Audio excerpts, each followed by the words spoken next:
우리 계속 이어서 팔복 말씀 시리즈를 다시 리즘 하겠습니다.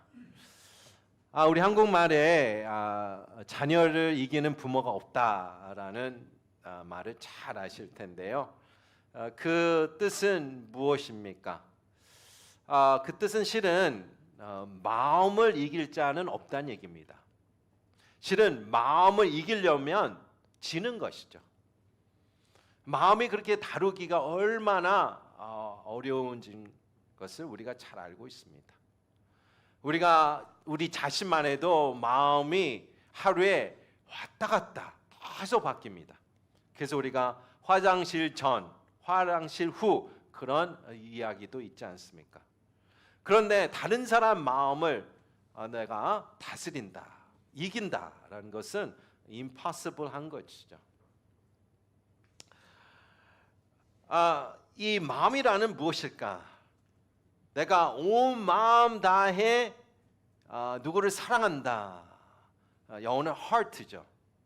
I love you with all my heart. I love you with all my kidney. 뭐 그렇게 표현을 하지 않지 않습니까? 이상하죠.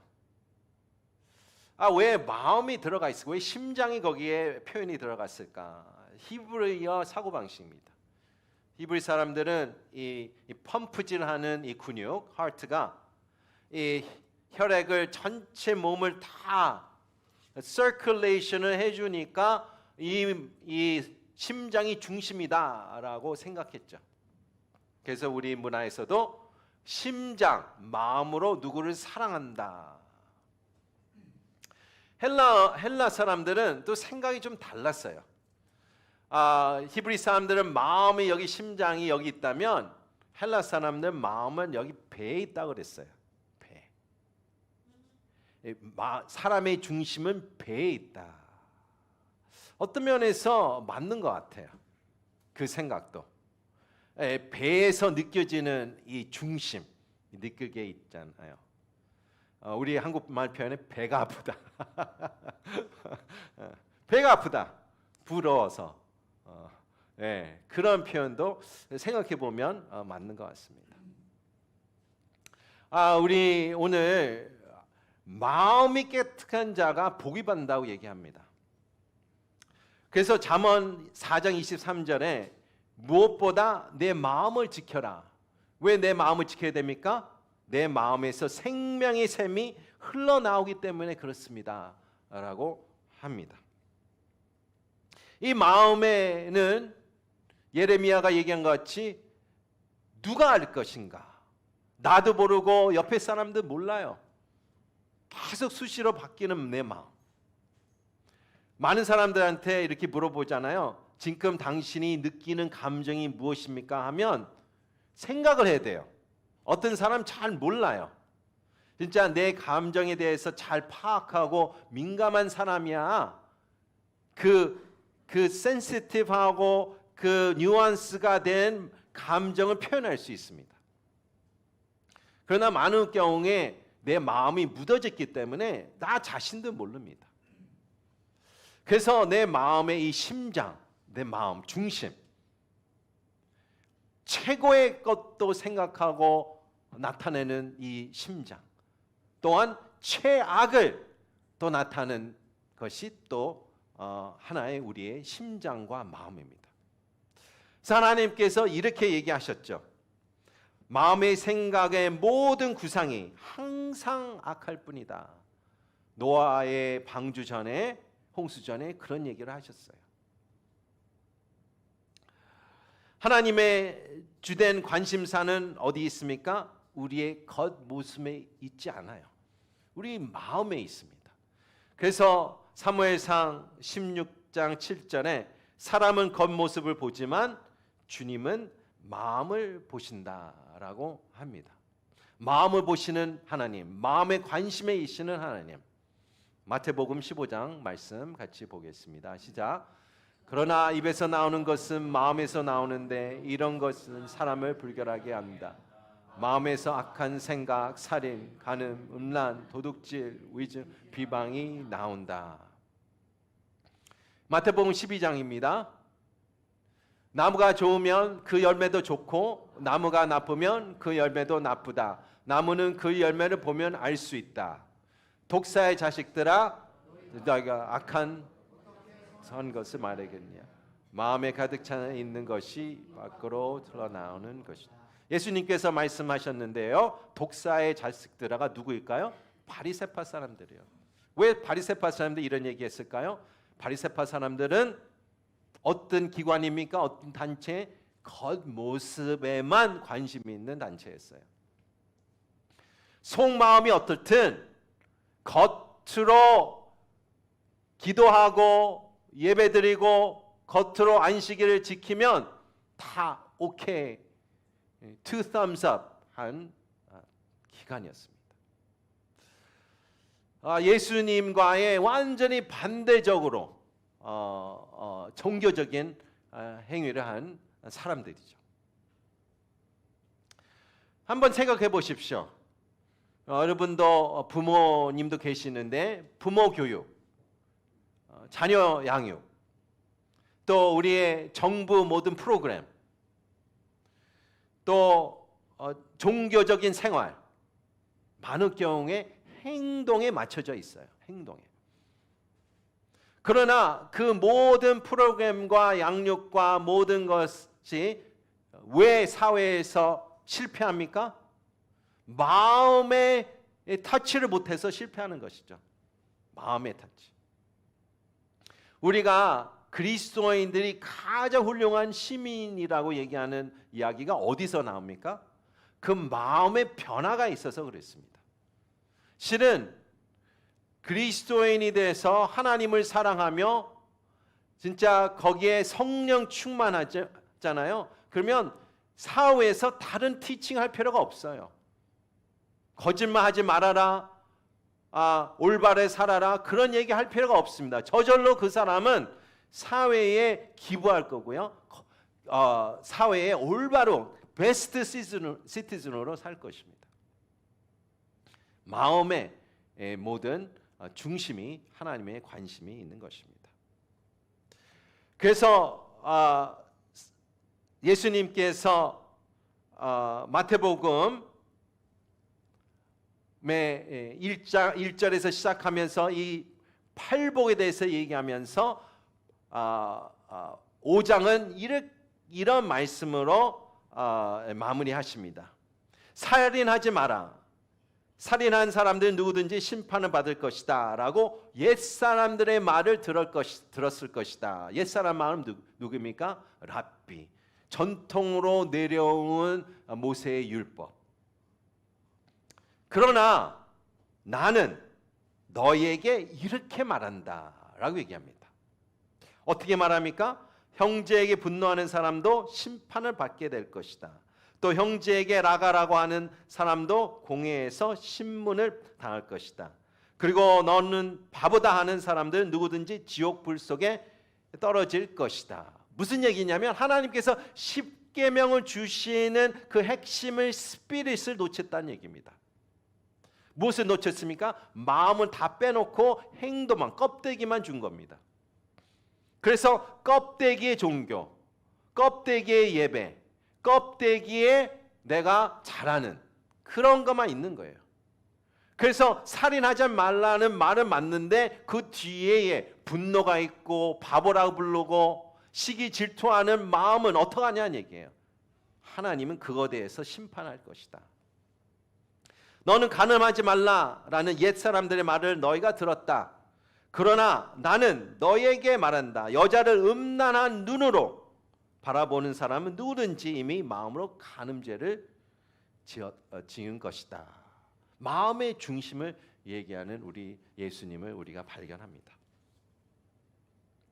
그렇다면 여기서 마음, 태도에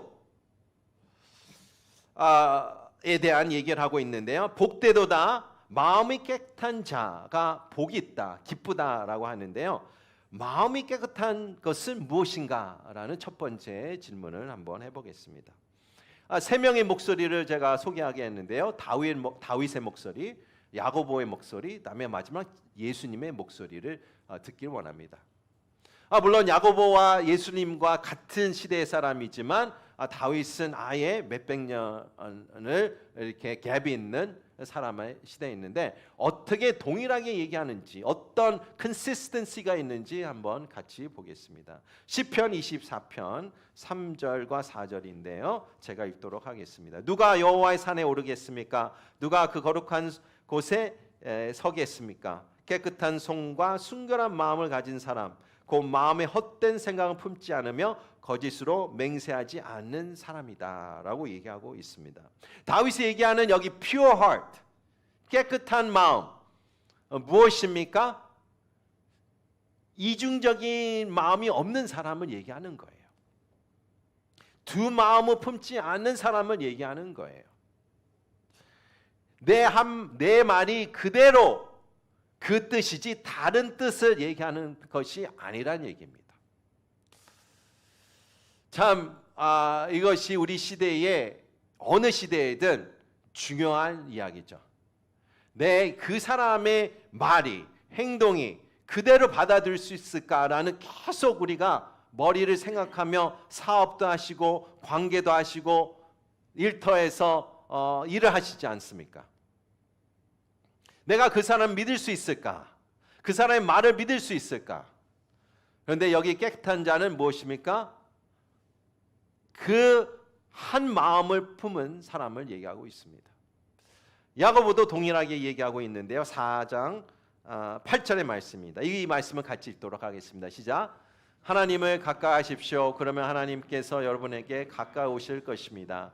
죄인들이여 손을 깨끗이 하십시오. 두 마음을 품는 사람들이여 마음을 정결하게 하십시오. 마음을 어떻게 정결합니까? 손을 어떻게 깨끗이 합니까? 손을 가서 씻으면 됩니까? 바리새파 사람들은 그렇게 얘기했어요. 손을 씻으면 된다. 왜 네 제자들은 손을 씻지 않고 먹냐라고 비판을 했죠. 그런데 손을 씻고 마음을 정결하는 것은 무엇입니까? 두 마음을 품지 않는 것이라고 얘기하고 있습니다. Double mindedness. 내가 말하고 있는, 내가 생각하는 것이 하나로 내가 정리할 수 있을까라는 도전이 우리에게 오는 것이죠. 그래서 예수님께서 마태복음 22장 37절에 이렇게 얘기합니다. 내 마음을 다하고 내 생명을 다하고 내 뜻을 다해 주님 내 하나님을 사랑하라. 하나님을 어떻게 사랑해야 됩니까? 한 마음으로 사랑하라고 얘기합니다. 양다리를 걸쳐서 사랑하는 게 아니고요. 한 다리는 교회에 있고 하나는 사회에 있고 밖에 있고 그런 마음이 아니라 한 마음으로 하나님을 사랑하라. 하나님만 그러겠습니까? 우리 결혼 생활도 마찬가지죠. 우리 자녀도 마찬가지죠. 자녀들이 여러 자녀 있는 부모는 무엇이 늘 힘들어요. 똑같이 사랑해 주는 것, 편애하지 않는 것. 그래도 나중에 알고 보니까 오빠를 더 많이 사랑했어, 뭐 동생을 너무 많이, 그런 얘기를 듣지 않습니까? 그러니까 한 중심을 둬서 한 사람, 그 하나님을 사랑할 수 있다는 것이 깨끗한 마음을 가진 자라고 얘기하고 있습니다. 그렇다면 마음이 깨끗한 사람이 복이 있다라는 것을 얘기하는데 왜 복이 있을까요? 하나님을 본다고 얘기합니다. 하나님을 본다. 사회를 바꾸고 어떤 기관을 변화시키고 가정이 변화되는 것이 아니라 하나님을 본다. 하나님 본다는 무엇일까? 첫 번째는 하나님의 임재에 대해서 얘기하고 있습니다. 하나님 누구십니까? 왕이에요. 지금도 물론 그렇지만 그때 왕의 고대 시대 왕은 신비로운 신 같은 존재였습니다. 또 철저하게 왕을 보호해야 됐습니다. 그렇기 때문에 왕을 본다는 것은 인생에 한 번 오기도 어려운 것이죠. 길거리에서 퍼레이드 있을 때 왕이 지나가는 걸 볼 수 있죠. 근데 왕을 직접적으로 내가 대면하고 내가 면담을 하고 말을 나눌 수 있다는 것은 진짜 감히 어떻게 누구나 할 수 없는 하게 되면 그것은 진짜 인생에 특별하게. 그래서 에스더가 뭐라 그랬어요? 내가 왕이 나를 부르지 않았는데 왕을 찾아가는 것은 내 목숨을 위태롭게 하는 것이다 라고 거기 에스더에 나오지 않습니까? 그런 상황이에요. 그런 상황 가운데에 내가 마음이 깨끗한 자는 하나님을 본다. 그 임재에 대한 것을 얘기하는 것이죠. 두 번째, 하나님을 본다는 것은 하나님의 영광을 체험한다는 얘기예요. 하나님의 영광. 여러분, 하나님의 영광이라고 생각하면 우리가 보통 빛이라고 생각할 수 있습니다. 그렇죠. 우리 팀장님께서 우리가 사역하는데 전기가 끊어졌다라고 해요. 전기가 끊어진 게 물어보니까 미리 공지가 나갔대요. 근데 언제 나오는 거는 언제 공지가 안 나간 거예요. 홍콩은 공지가 나오잖아요. 언제부터 언제까지 전기가 나가겠다. 전기 나가는 일은 없죠, 홍콩에. 뭐 물이 끊어지겠다. 뭐 그런 수준이 있죠. 그런데 거기서 우리가 사역하는데 언제 올지가 모르는 거예요. 빛이 없으니까, 불이 없으니까 얼마나 불편한지, 덥긴 덥지만 얼마나 불편한지 모르겠다. 우리는 빛에 너무 의존에 강합니다. 근데 하나님을 영광을 봤다, 하나님을 만났다라고 우리 구약시대 사람들은 무엇을 얘기하는 걸까요? 천둥을 통해서 하나님을 체험하는 것, 어떤 이 위스퍼 통해서 체험하는 것, 그거를 이 자연의 변화를 통해서를 하나님을 봤다, 만났다 그렇게 표현하거든요. 우리도 하나님의 음성을 들었다 할 때 어떤 마음의 임프레션을 얘기하는 거잖아요. 우리가 직접 실제적으로 내가 음성을 들은 게 아니라 어떤 임프레션이잖아요. 꿈을 꿨다. 그래서 내가 은혜를 받았다, 하나님의 말씀 들었다 그렇게 표현하지 않습니까? 구약도 마찬가지예요. 그러나 여기서 하나님의 영광을 봤다는 것은 직접 하나님을 얼굴을 보는 것입니다. 모세가 하나님, 내가 주님의 얼굴을 보고 싶습니다 라고 했을 때에 하나님 뭐라고 했어요? 내 얼굴 보면 너 죽는다라고 했어요. 그래서 내 등을 보여주겠다라고 했어요. 그러니까 하나님의 영광을 본다는 것은 진짜 상상할 수 없는 체험일 것입니다. 마음이 깨끗한 자는 무엇입니까? 하나님의 얼굴을 직접 보는 것입니다. 세 번째, 하나님의 본다는 것은 세 번째, 하나님의 은혜 가운데의 위로를 받는다라는 것을 얘기하고 있습니다. 그래서 시편 기자들이 계속 이 같은 이야기를 해요. 하나님의 얼굴을 숨기지 마시옵소서. 그러니까 시편 기자의 가장 두려운 것은 하나님의 얼굴을 가리는 거예요. 그래서 하나님의 얼굴을 가리지 마십시오, 숨기지 마십시오 라고 반복적으로 우리 시편의 말씀이 나옵니다. 대표적으로 시편 27편 7절, 8절, 9절 같이 볼게요. 시작. 오 여호와여, 내가 부를 때 들으소서. 나를 불쌍히 여기시고 응답하소서. 주께서 내 얼굴을 바라보아라 하실 때 내 마음이 오 여호와여 주의 얼굴을 바라보겠습니다 했습니다. 주의 얼굴을 내게서 숨기지 마시고 진로로 주의 종을 외면하며 마소서. 주께서 이제껏 내 도움이 되지 않으셨습니까? 오 내 구원의 말미암을 떠나지 마시고 버리지 마시옵소서. 여기서 주의 얼굴을 내게 숨기지 마십시오라는 뜻은 무엇입니까? 하나님의 은혜를 멈추지 말라고 얘기하는 거예요. 오직 하나님의 얼굴은 무엇입니까? 하나님의 은혜를 얘기하는 거예요. 하나님의 그 위로를 얘기하는 것입니다. 여기서 마음이 깨끗한 자가 복이 받을 것이다. 우리 성도 여러분, 우리 세상에서 마음이 깨끗한 자라고 권면하는 기관과 사람이 누가 있겠습니까? 없어요. 오직 하나님의 말씀만 마음의 깨끗한 것을 얘기하고 있어요. 우리가 솔직히 독재를 해야 돼요. 모노폴리를 가져가야 돼요. 마음이 깨끗한 자. 마음이 깨끗한 자. 다르게 얘기하면 여러분들은 직장 생활에서 태도라고 얘기하죠.